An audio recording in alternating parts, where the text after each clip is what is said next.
situated in the heart of Europe, a land of resilience and defiance. Pressed between the ambitions of Germany to the west and the expanse of Russia to the east, modern Poland stands as a testament to survival against impossible odds. It is a nation that has been erased from maps yet refused to disappear from memory. A country known for its fierce spirit, its deep Catholic faith, and its unwavering commitment to freedom.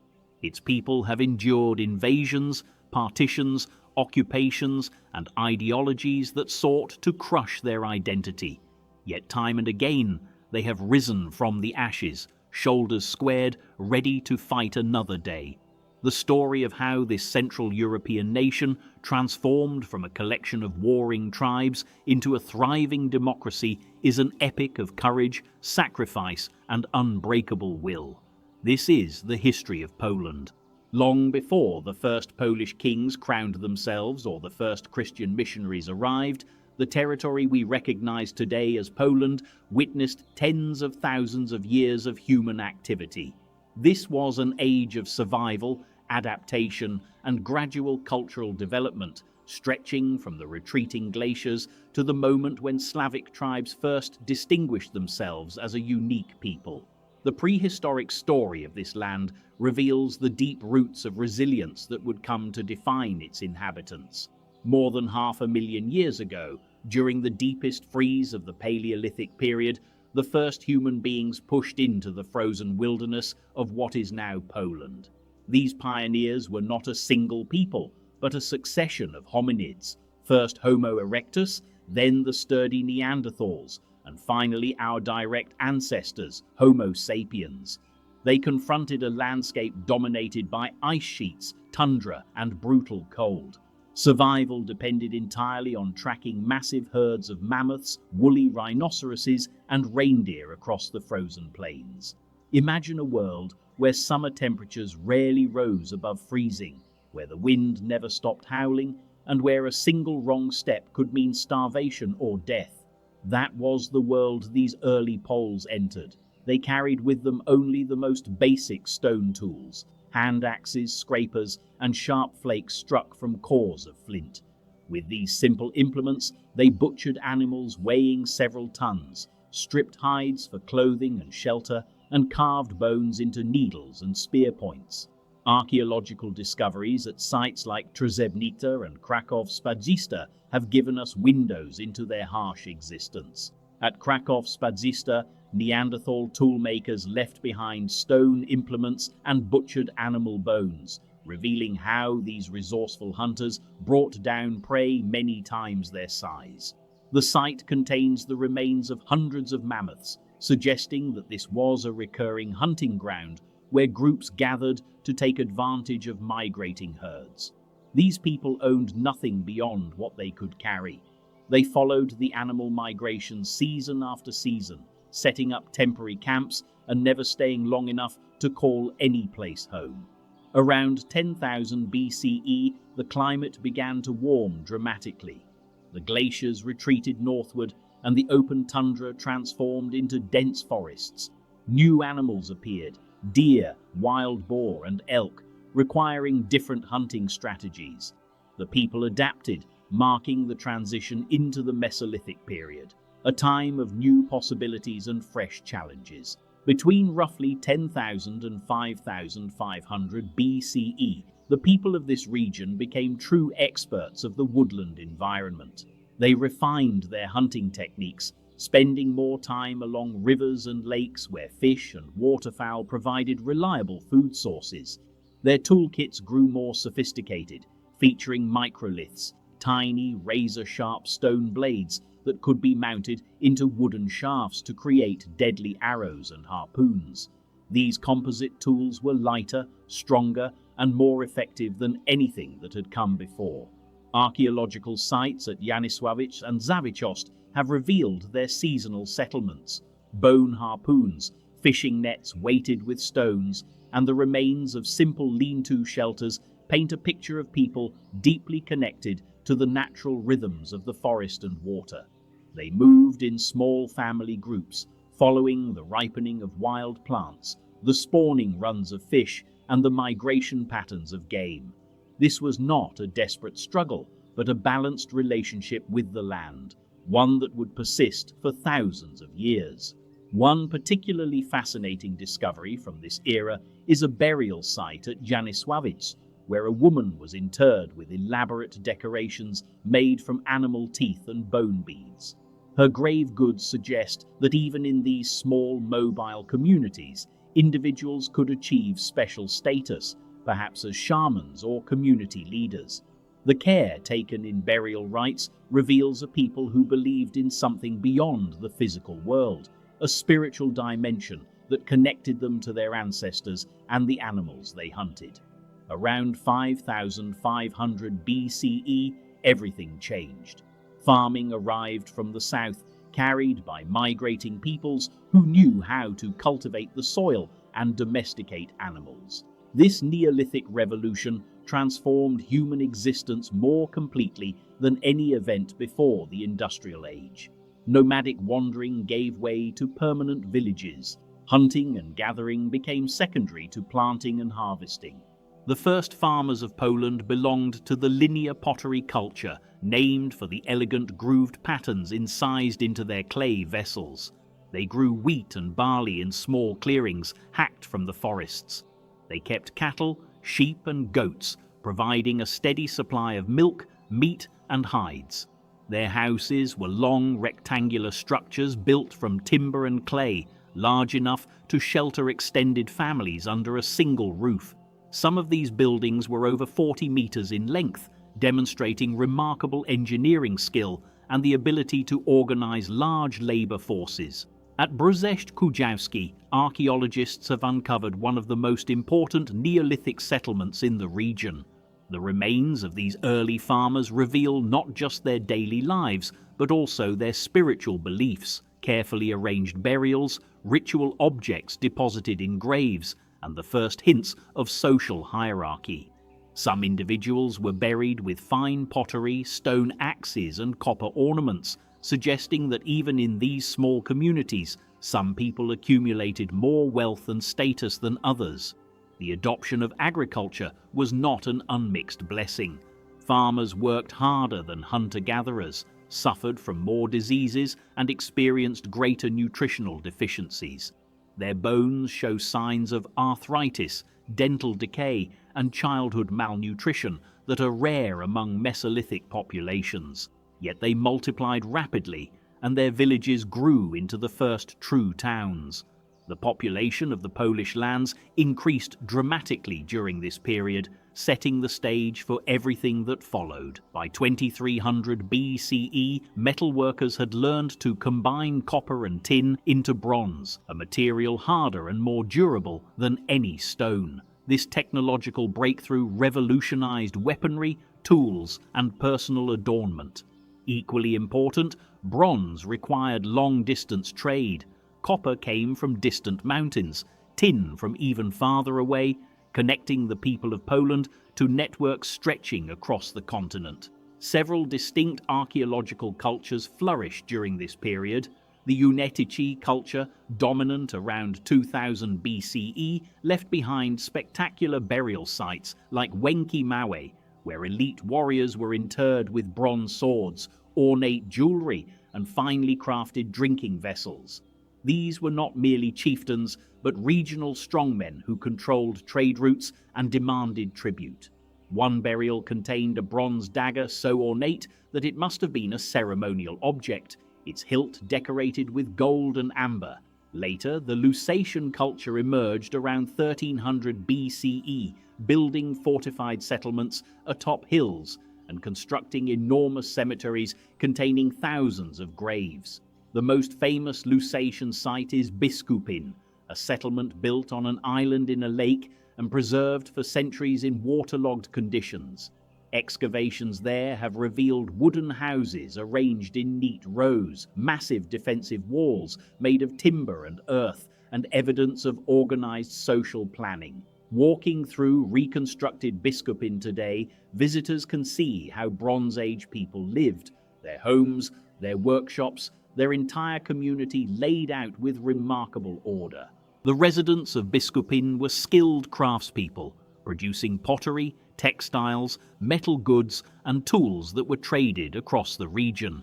The settlement could house perhaps 1,000 people, making it one of the largest fortified towns in Bronze Age Europe. Its destruction by fire, probably during an attack, left a time capsule of everyday life, grinding stones still in place, pots containing the remains of meals, and weapons abandoned in the chaos of flight. Around 700 BCE, ironworking technology spread across Europe, ushering in another transformation. Iron was cheaper and more widely available than bronze, putting effective tools and weapons within reach of ordinary farmers and warriors. This democratization of technology would have profound consequences. During this era, Celtic tribes moved into southern Poland, particularly around Krakow. They brought advanced metalworking techniques, including the potter's wheel, which allowed for faster, more uniform ceramic production. They established trade networks reaching Italy, Greece, and beyond. One Celtic settlement near modern-day Krakow contained amber from the Baltic, wine amphorae from the Mediterranean, and gold jewelry crafted in styles that blended Celtic and local traditions. But by the 1st century CE, the Celts had largely vanished from the region, assimilated or displaced by Germanic tribes pushing south and east. Then, around the 6th century CE, a new people appeared in historical records: the Slavs. These were primarily farmers who lived in small, self-sufficient villages organized around extended family groups. They practiced a polytheistic religion centered on nature spirits, ancestor veneration, and gods of thunder and fertility. Their language would become the ancestor of Polish, Czech, Slovak, and Russian. These early Slavs, still loosely organized and lacking any central authority, were the direct ancestors of the people who would someday build the Polish nation. Slavic settlements from this period were modest affairs, clusters of sunken-floored huts, each housing a nuclear family, surrounded by fields and pastures. The Slavs grew millet, wheat, and barley, kept pigs and cattle, and supplemented their diet with hunting, fishing, and foraging. They buried their dead in cremation cemeteries, placing the ashes in simple urns, often accompanied by a single piece of jewelry or a tool. Their world was small, local, and fiercely independent, but it contained the seeds of something much larger. The year 966 CE witnessed an event that would determine the entire trajectory of Polish history. Mieszko I, the first historically documented ruler of the Poland tribe, accepted Christian baptism. This was far more than a personal religious decision. It was a calculated political masterstroke that anchored Poland to the Christian civilization of medieval Europe and provided the ideological foundation for a unified state. To understand Mieszko's choice, we must first survey the Europe of his time. The once mighty Carolingian Empire had fractured into competing kingdoms. Christianity was spreading rapidly, driven by the twin engines of the Holy Roman Empire in the west and the Byzantine Empire in the east. For any ruler who hoped to be taken seriously by his neighbors, conversion was not optional, it was essential. Poland's immediate neighbors had already made their choices. The Holy Roman Empire to the west was aggressively Christian and equally aggressive in its territorial ambitions. Bohemia to the south had converted earlier in the century. Hungary would follow soon after. Pagan rulers who refused baptism risked being labeled enemies of Christendom, legitimate targets for conquest by their Christian neighbors. Mieszko understood this calculus perfectly. Consider the alternative. Remaining pagan meant forever being the target of missionary crusades, slave raids, and conquests justified as holy wars. The German margraves who controlled the lands along Poland's western border had already launched multiple campaigns against the Slavic tribes to the east, killing, enslaving, and forcibly converting thousands. Mieszko had seen what happened to those who resisted. He chose a different path. Mieszko emerged as a formidable leader in the mid-10th century, controlling a territory centered on Greater Poland, with strongholds at Gniezno and Poznan. But his domain was fragile, a patchwork of recently conquered tribes with their own customs, loyalties, and pagan priests. To the west, German margraves looked eastward hungrily. To the south, Bohemian dukes saw opportunity. To the north and east, Pomeranian and Prussian tribes resisted his authority. Mieszko needed something that would bind his diverse followers together, legitimize his rule in European eyes, and protect him from Christian crusaders. That something was Christianity, but he also needed to convert without becoming a puppet of German bishops or the Holy Roman Emperor. This required exceptional diplomatic skill, and Mieszko had it in abundance. In 966, Mieszko received baptism, most likely in Poznan. The ceremony followed the Latin Rite, aligning Poland with Rome rather than Constantinople, a decision with enormous long-term consequences. His conversion was intimately tied to his marriage with Dobrawa, a Christian princess from Bohemia. Dobrawa almost certainly played a decisive role in persuading her husband to accept the new faith, and she brought missionaries and clergy with her to begin the slow work of converting the population. Mieszko's baptism was a shield and a sword. It shielded him from religiously motivated attack by the Holy Roman Empire. It gave him a powerful diplomatic tool, opening alliances with other Christian rulers, and it provided a new source of legitimacy, not merely the loyalty of warriors, but divine sanction for his rule. Contemporary chronicles note that after his baptism, Mieszko began using the title Duke by the Grace of God, a phrase that signaled his new status among Europe's Christian rulers. Converting a ruler was one thing, converting an entire population was quite another. The process of Christianization stretched across decades, even centuries. Missionaries from Bohemia and Germany spread out across Mieszko's lands, preaching, building churches, and baptizing anyone who would hold still. But many rural communities clung stubbornly to their old gods, sacrificing to pagan idols and celebrating traditional festivals despite the new religion's prohibitions. Poznan became the first major center of Christianity in Poland, eventually serving as the seat of the country's first bishopric, established in the year 1000. Churches and monasteries rose across the landscape, introducing not just a new faith, but also new forms of art, architecture, writing, and law.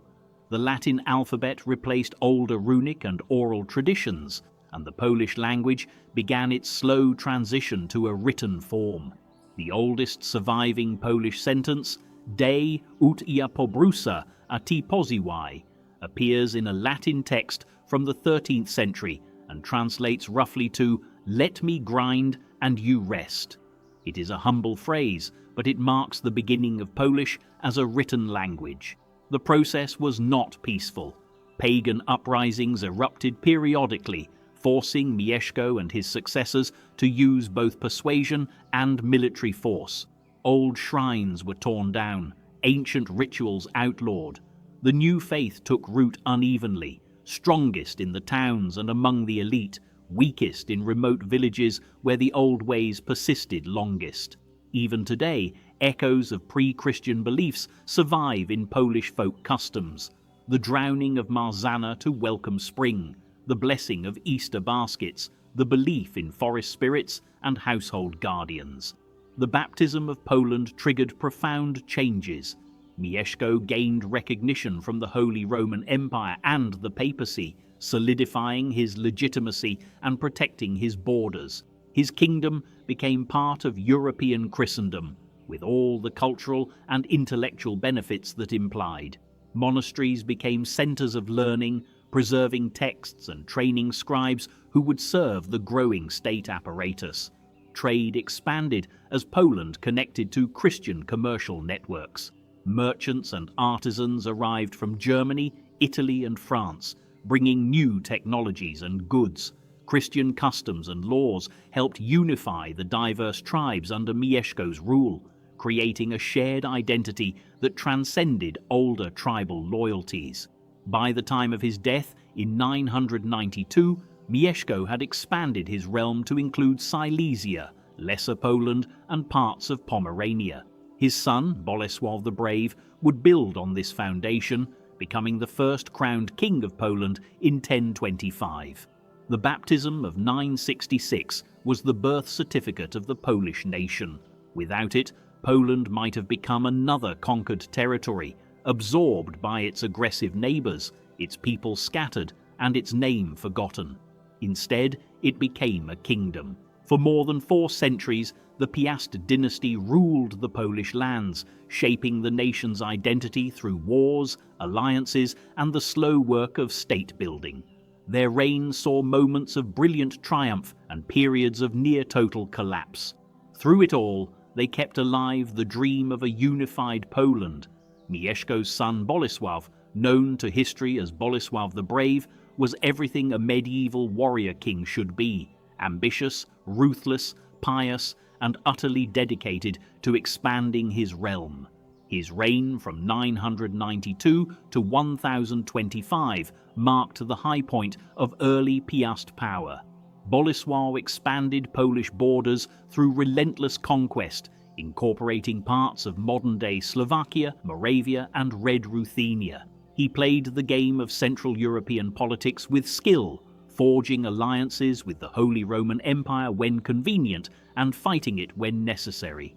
His greatest diplomatic triumph came at the Congress of Gniezno in the year 1000, when Emperor Otto III recognized Poland as a Christian kingdom and established an independent Polish church hierarchy. For a ruler whose grandfather had been a pagan tribal chief, this was recognition beyond measure. Legend has it that at Gniezno, Otto III placed his own crown on Bolesław's head and gave him a replica of the Holy Lance, the spear that had pierced Christ's side. Whether true or not, the story captures the spirit of the moment. Poland had arrived. Bolesław was no longer a tribal duke, but a king in all but name. But Bolesław was no mere diplomat. He waged successful wars against the Holy Roman Empire, Bohemia, and the Kievan Rus, demonstrating military prowess that made neighbouring rulers think twice before challenging him.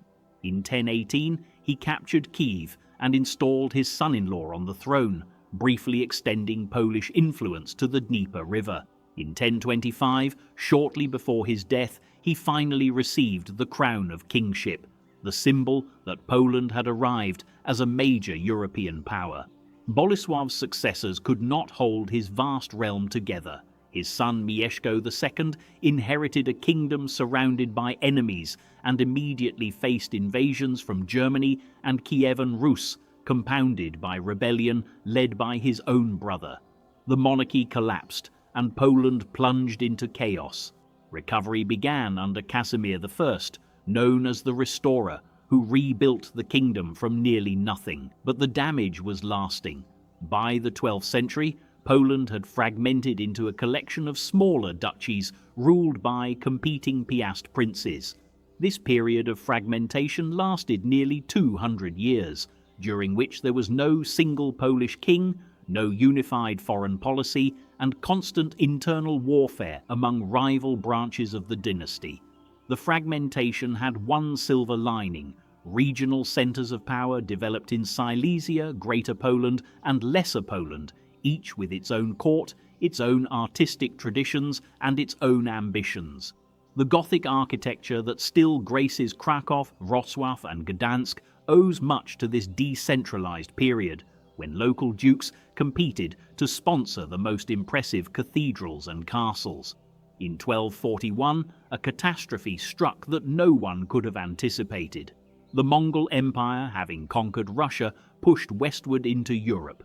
Batu Khan's armies swept through Poland, burning and killing as they came. The Battle of Legnica on April 9, 1241, was a desperate last stand.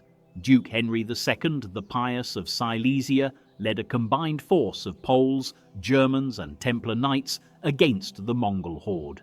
Despite fighting with incredible courage, the Christian army was annihilated. Henry was killed, and his head was paraded on a spear. The Mongols ravaged southern Poland, destroying Kraków and Wrocław before turning back due to the death of the Great Khan far to the east. Poland had survived, but the psychological scars never fully healed.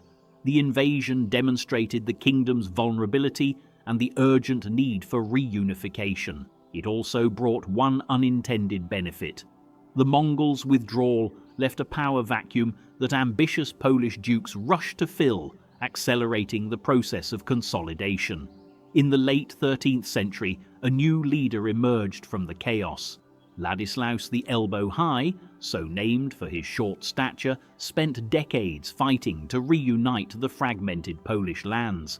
He defeated rival Piast dukes, secured the support of the church, and gradually pieced the kingdom back together. In 1320, Ladislaus was crowned King of Poland, marking the official end of the period of fragmentation. His reign laid the groundwork for his son, Casimir III the Great, who would become the last and most celebrated of the Piast kings. Casimir famously found Poland made of wood and left it made of stone, building castles, towns, and churches across the kingdom.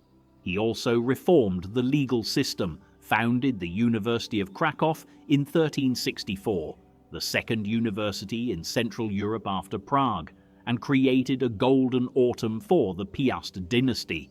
But Casimir had no legitimate sons. When he died in 1370, the Piast line ended, and Poland faced an uncertain future under foreign kings. The dynasty that had founded the Polish nation passed into history, but the nation they built endured. In 1386, Poland entered a new era. The marriage of Queen Jadwiga of Poland to Grand Duke Władysław II, Jagiełło of Lithuania, united two great states and launched a dynasty that would rule for nearly 2 centuries. Under the Jagiellonians, Poland reached its golden age, becoming one of the largest and most culturally vibrant kingdoms in Europe. The story begins with Jadwiga, a remarkable young woman crowned King of Poland. The title emphasized her authority regardless of gender in 1384 at just 10 years old. Poland needed a strong alliance to counter the threat of the Teutonic Order, a militaristic German crusader state that had been chewing away at Polish and Lithuanian territory for generations. Lithuania, the last pagan state in Europe, offered the perfect partnership. Its ruler, Jagiełło, agreed to marry Jadwiga, convert to Christianity, and baptize his pagan subjects, all in exchange for the Polish crown. In 1386, the marriage took place. Jagiełło took the Christian name Władysław, and the Jagiellonian dynasty began. The Union of Kraków, as the agreement was called, created a vast realm stretching from the Baltic to the Black Sea. It also neutralized the religious justification for Teutonic attacks on Lithuania, removing a major source of conflict. Jadwiga, despite her youth, proved to be a capable and beloved ruler, supporting scholarship, funding the restoration of the University of Krakow, and mediating disputes among the nobles. Her premature death in 1399 at age 25 was a national tragedy. For decades, the Teutonic Knights remained a deadly threat. In 1410, Władysław II Jagiełło decided to end them. He assembled a massive army of Poles, Lithuanians, and allied forces, including Czech mercenaries and Tatar horsemen. On July 15, 1410, they met the Teutonic Order at the fields of Grunwald. The battle was enormous, involving perhaps 60,000 men. For hours, the outcome hung in the balance. The Teutonic Knights, armored in white cloaks marked with black crosses, launched devastating charges that nearly broke the Polish-Lithuanian lines. But Jagiełło held firm. Eventually, the Grand Master of the Teutonic Order was killed and the knights broke. Thousands lay dead on the field. Grunwald was not the end of the Teutonic Order, but it broke their power permanently. They would never again threaten Poland's existence. The battle became Poland's greatest medieval military triumph, celebrated for centuries as proof of what the nation could achieve when united.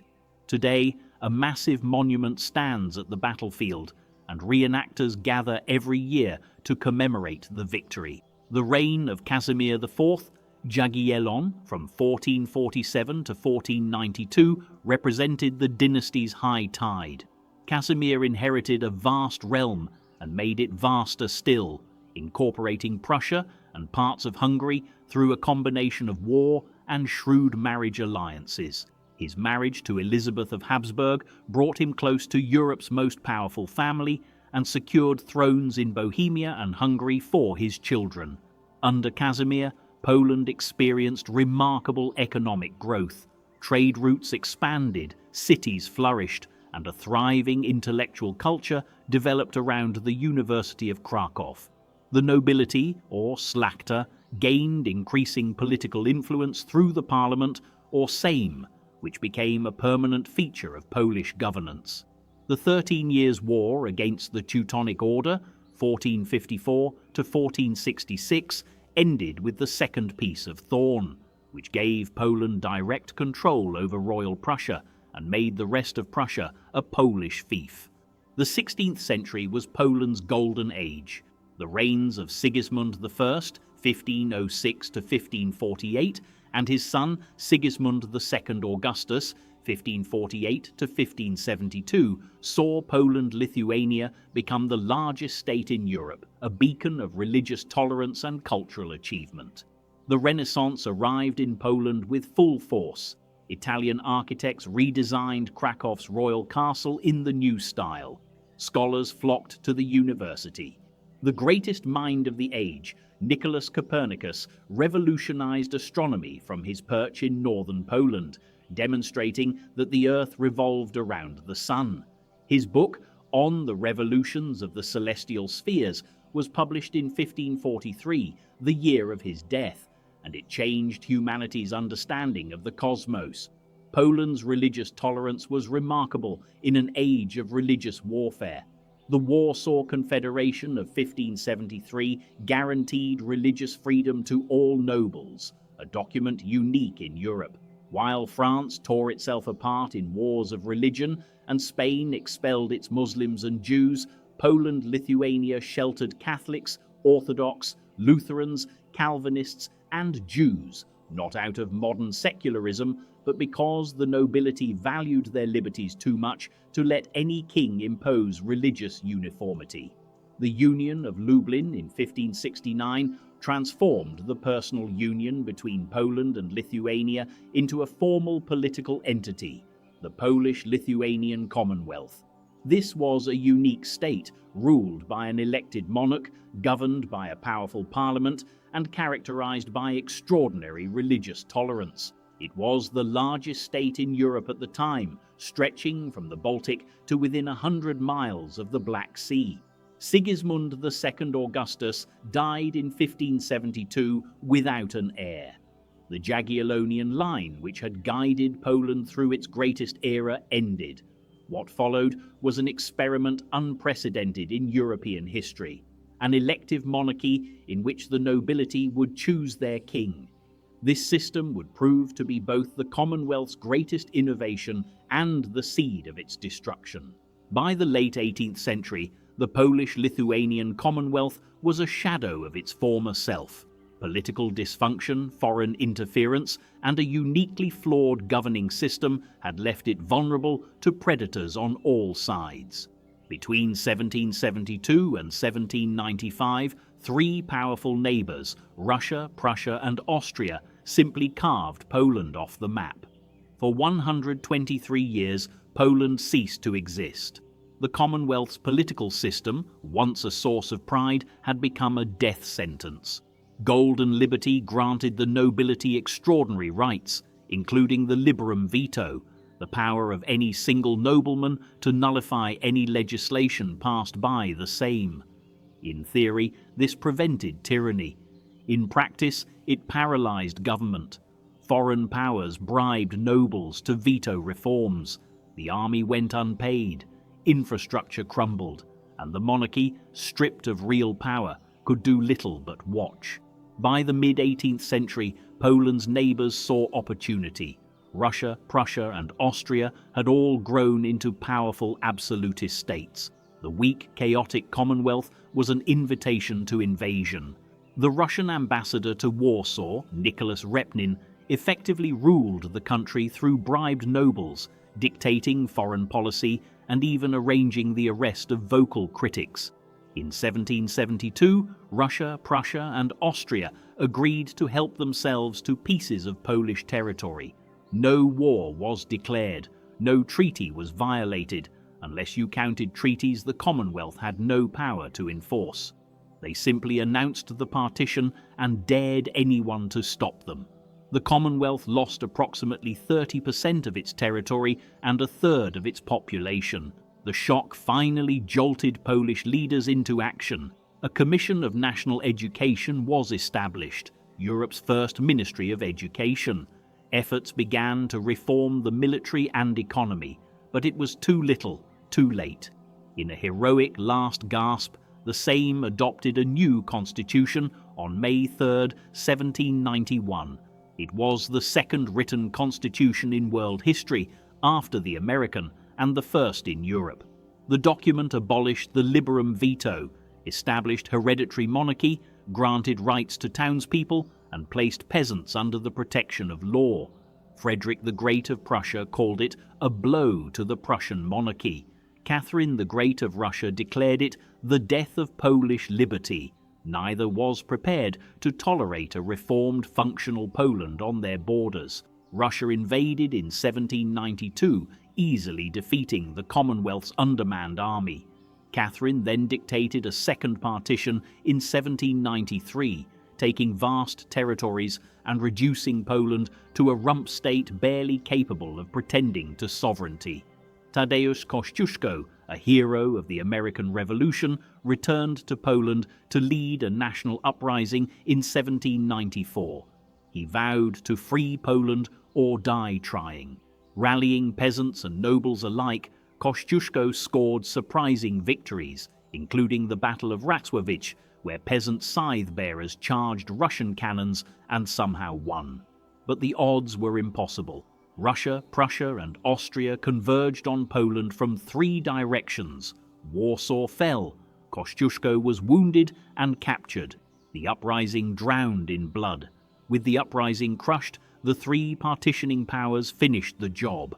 In 1795, they signed a treaty dividing the remaining Polish lands among themselves. The Polish-Lithuanian Commonwealth, which had once stretched from the Baltic to the Black Sea, was erased from the map of Europe. King Stanisław August Poniatowski, the last king of Poland, abdicated and died in Russian captivity. The Polish people became subjects of foreign empires. Their language was suppressed, their culture denigrated, their nation declared a historical mistake that had been mercifully corrected. The partitions did not kill Poland. They scattered Poles across three empires, but the idea of Poland survived in songs, poems, and secret societies. Polish exiles carried their nation with them, fighting in foreign wars, writing patriotic literature, and dreaming of resurrection. Napoleon Bonaparte would briefly revive Polish hopes, creating a Duchy of Warsaw that gave Poles a taste of independence. But Napoleon's defeat in 1815 meant another partition, another disappointment. The 19th century became Poland's long exile, a period of national mourning punctuated by desperate uprisings that always ended in bloody failure. But the Polish spirit refused to die, and in 1918, after 123 years, the moment finally came. World War I destroyed the three empires that had partitioned Poland. Russia collapsed into revolution and civil war. Austria-Hungary disintegrated into squabbling successor states. Germany, defeated and humiliated, saw its Kaiser flee into Dutch exile. Amid the wreckage, Poland seized its chance. On November 11, 1918, Józef Piłsudski returned to Warsaw after years of imprisonment. The same day, Germany signed the armistice ending the Great War. Piłsudski declared Poland reborn and assumed command of Polish forces. After 123 years, the White Eagle of Poland flew again over a sovereign state. The new Second Polish Republic faced monumental challenges. Its borders were undefined. its economy was shattered. 3 different legal systems inherited from the former occupying powers had to be unified.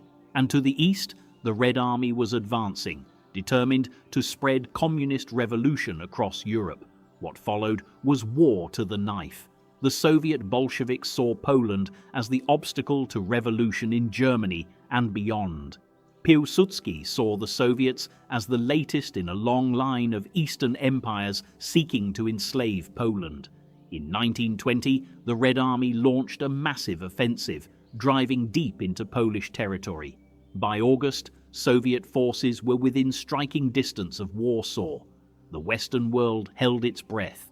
If Warsaw fell, many believed, all of Europe might fall to communism. What happened next defied military logic. Piłsudski, operating on intelligence that the Soviets had not expected, launched a daring counterattack from the south. His forces struck the overextended Red Army's flank at exactly the right moment. The Soviet lines shattered. Within weeks, the Red Army was in full retreat. The Battle of Warsaw, known as the Miracle on the Vistula, was one of the most decisive battles in European history. It saved Poland's independence, halted the spread of communism, and established Poland as the eastern bulwark of Christian Europe. The Treaty of Riga in 1921 formalized the border, giving Poland substantial territory in the east. The Second Republic was a flawed democracy.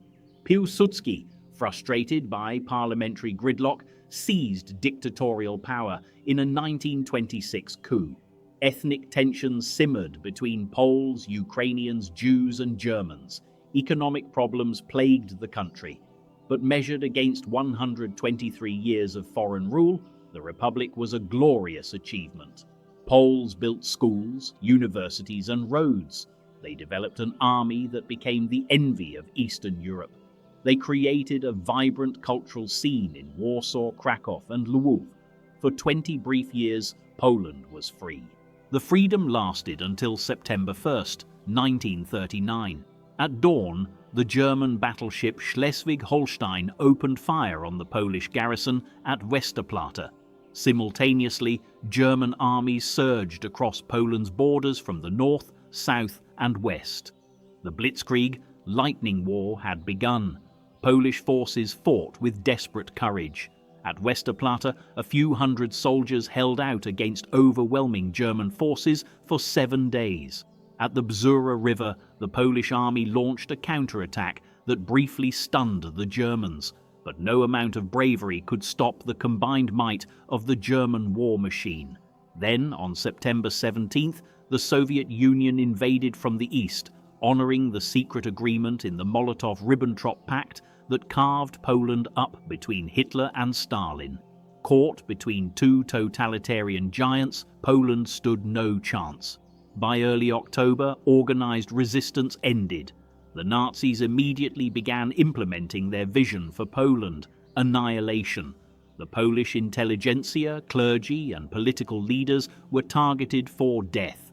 The nation was to be stripped of its culture, reduced to a reservoir of slave labor for the German master race. The Soviet occupation was different, but no less brutal. The NKVD, Stalin's secret police, arrested, executed, and deported hundreds of thousands of Poles. Entire families were loaded onto cattle cars and shipped to labor camps in Siberia. In 1940, in the Katyn forest, Soviet forces murdered over 20,000 Polish officers, the professional backbone of the Polish military. The Soviets would deny responsibility for half a century. The Nazis placed Poland's Jewish population, the largest in Europe, at the center of their extermination plans. Ghettos were established in Warsaw, Krakow, Łódź, and other cities, where Jews were starved, worked to death, and finally rounded up for deportation. The death camps, Auschwitz-Birkenau, Treblinka, Sobibor, Majdanek, Belzec, Chełmno, were built on Polish soil. At these killing centers, the Nazis industrialized murder. Over 3 million Polish Jews were killed, along with hundreds of thousands of non-Jewish Poles, Roma, Soviet prisoners, and others deemed unworthy of life. The Warsaw Ghetto Uprising of 1943 was a desperate act of defiance. Trapped and doomed, Jewish fighters rose up against their Nazi executioners. They held out for nearly a month, longer than some European nations had held out against Germany. They knew they would die. They chose to die fighting.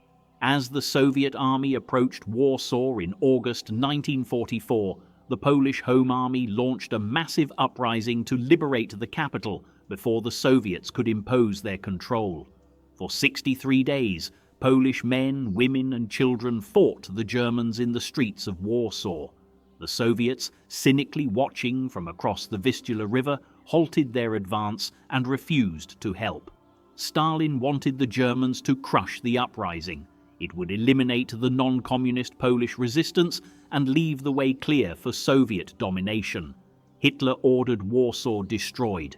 In October 1944, the survivors surrendered. The Germans methodically demolished the city, building by building.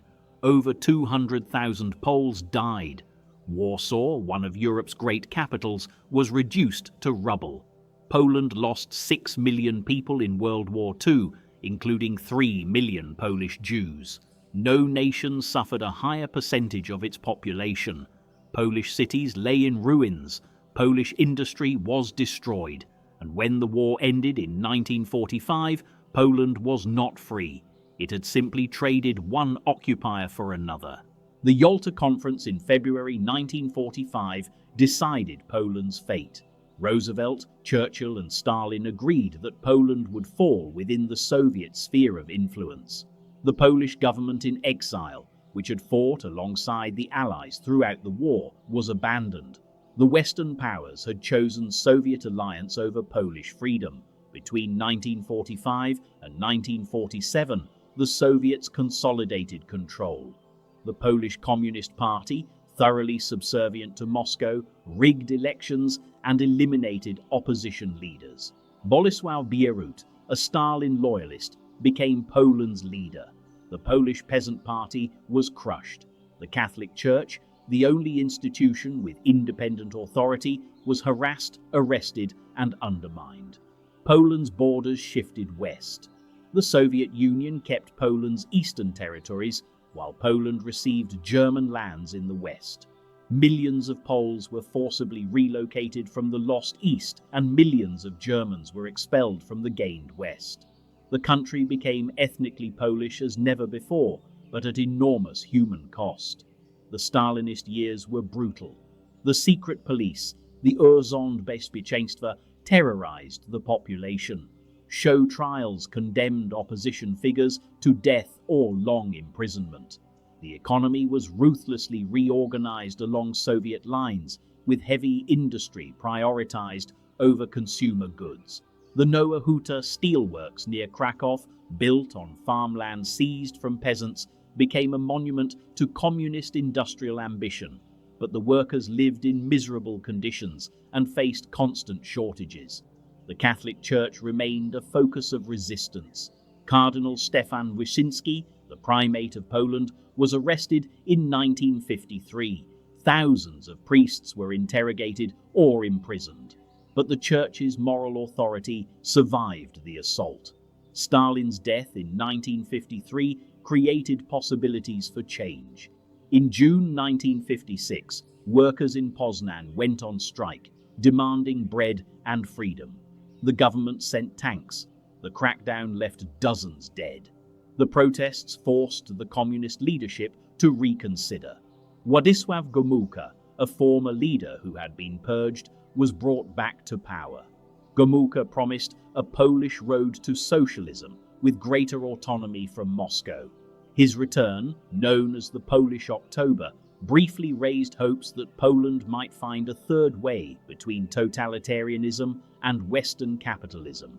Those hopes were disappointed. Gomułka's reforms proved modest and short-lived. By the 1960s, his government had reverted to authoritarian controls, censorship, and economic mismanagement. In 1968, a student protest movement demanding greater freedom was crushed by the government. But more disturbing was what followed. a state-sponsored anti-Semitic campaign. The communist regime, seeking scapegoats for its failures, accused Jews of disloyalty and responsibility for the protests.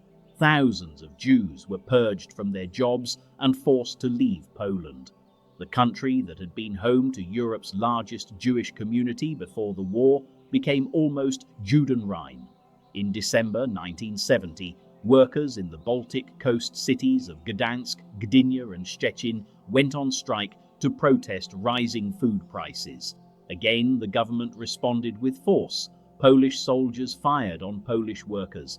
Dozens died. The massacre shocked the nation. Gomułka was ousted and replaced by Edward Gierek, who promised prosperity through Western loans. For a few years, the economy seemed to improve.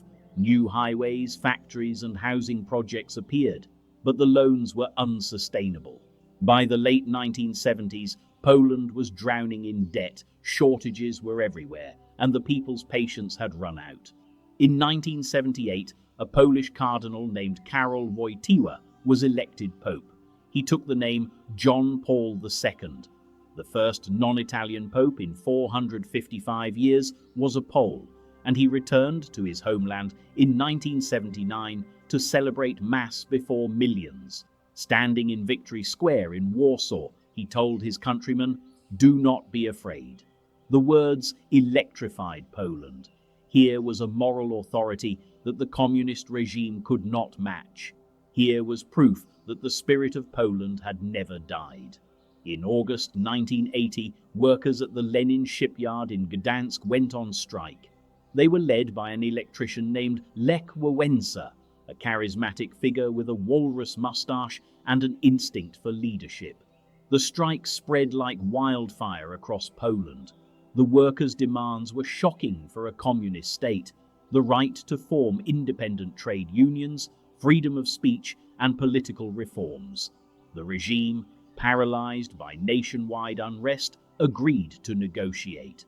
On August 31, 1980, the government signed the Gdansk Agreement, granting the workers their demands. Solidarity, Solidarność, was born. Within a year, 10 million Poles had joined, making it the largest independent union in history. The Kremlin watched Solidarity's rise with horror. If Poles could organize freely, others might follow. Soviet pressure on the Polish regime intensified. On December 13, 1981, General Wojciech Jaruzelski declared martial law. Tanks rolled through Polish cities. Solidarity was outlawed. Wałęsa and thousands of activists were arrested.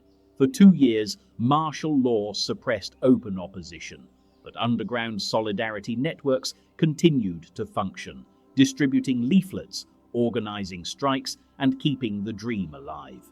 The Catholic Church provided sanctuary and support. By the late 1980s, the Soviet Union was crumbling. Mikhail Gorbachev's reforms of glasnost, openness, and perestroika, restructuring, meant Moscow would no longer send troops to crush Polish independence. The Jaruzelski regime, desperate and isolated, agreed to talks with Solidarity. From February to April 1989, the Round Table talks brought communists and Solidarity leaders together. The result was historic. Partially free elections were scheduled for June. When the results came in, Solidarity had won nearly every contested seat. The Communist Party, which had ruled Poland for 4 decades, was swept from power. Lech Wałęsa travelled from Gdansk to Warsaw to address a joint session of parliament, the first non-communist to do so since the war. By the end of 1989, Poland had a non-communist prime minister, Tadeusz Mazowiecki. The Polish People's Republic was dead. The Third Polish Republic was born. The fall of Polish communism triggered a chain reaction across Eastern Europe.